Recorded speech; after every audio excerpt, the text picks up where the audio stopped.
you left here, or this was a year ago, you were at an all-time high. Wick did a lot to take away that bubble, that shine of your year. Did it ever tarnish you at all that made you, maybe left you some doubt coming here at all?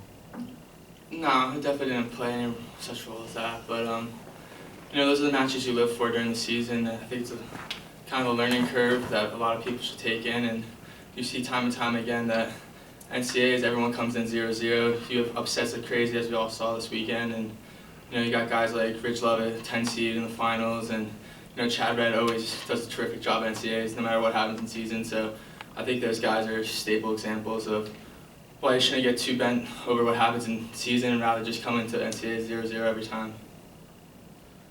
Let's go back, right?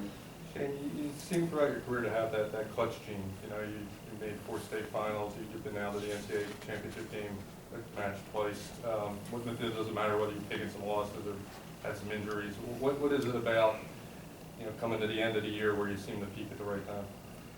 I think a lot of it is just straight composure, and see time and time again people get kind of worked up, whether they've gotten taken down once or they get turned. And like I said before, every match is 0-0, and I think it's just truly believing in kind of all your work throughout the year. And when it comes down to it, whether or not that you put in that work or not, if you deserve to be at the next level. And tons of guys here probably do as well. And it just so happens just to piece it together and get the right moves and figure it out. And I'm sure kind of that Jersey wrestling helped me out growing up too. And see guys all the time like Burroughs just always coming in clutch, and I think it just stems from a young age and always having tough competition growing up.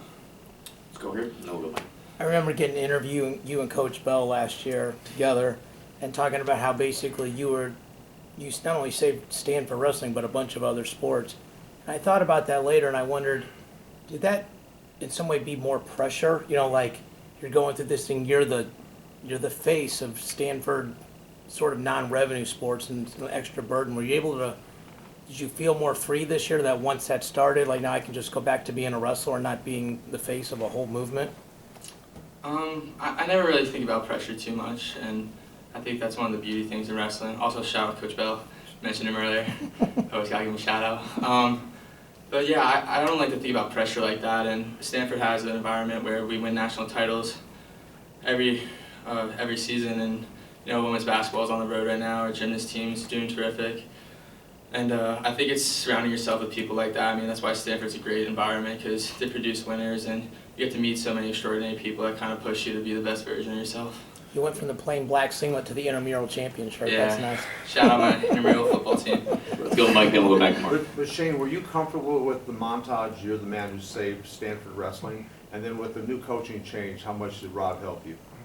Yeah, I never kind of put my face on such a status like that. There was a lot of people that played a certain role. At the end of the day, I did what I was set out to do since I was a little kid. So for me, even though it was kind of killing 2 birds with 1 stone, it never changed my mindset. And I don't like to kind of put my face on saving the program like that, because there's, like I said, hundreds of people behind the scenes that really did the tough work to get to where we are today.